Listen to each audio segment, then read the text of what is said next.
600 hours of detailed video lectures for a multitude of standardized tests. Use our interactive in-lecture table of contents to find specific topics of interest. Work through numerous in-lecture examples to help you internalize concepts. To learn more, visit masterthecontent.com. Your career, our passion. What I want to show you here is a very simple table that summarizes the key differences between DNA and RNA that we've already talked about.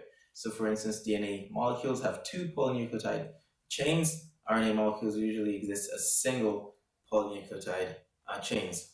A DNA is sugar, or the sugar that we find in DNA is a deoxyribose sugar because of the simple fact that we have a hydrogen instead of a hydroxyl group at the second prime position. RNA, on the other hand, has a ribose sugar, which doesn't have, or which has a hydroxyl group in place of that proton at the second prime position.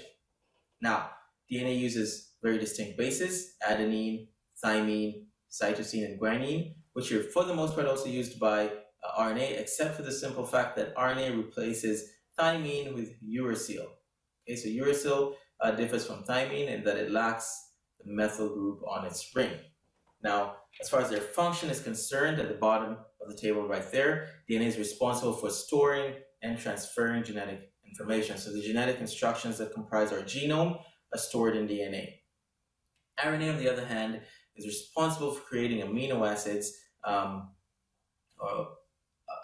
acts as intermediaries or messengers between DNA and ribosomes to make proteins. So to sum it up, RNA is involved in controlling the structure of DNA. So it helps in controlling the structure and the processing.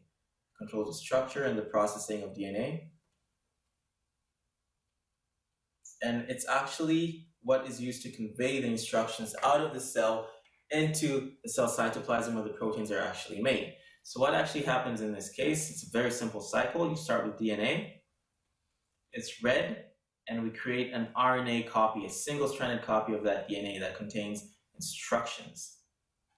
Okay, this RNA is referred to as messenger RNA, which then leaves the nucleus of the cell, where DNA is located, into the cytosol or the cytoplasm, where it then proceeds to be used as a template to produce new proteins.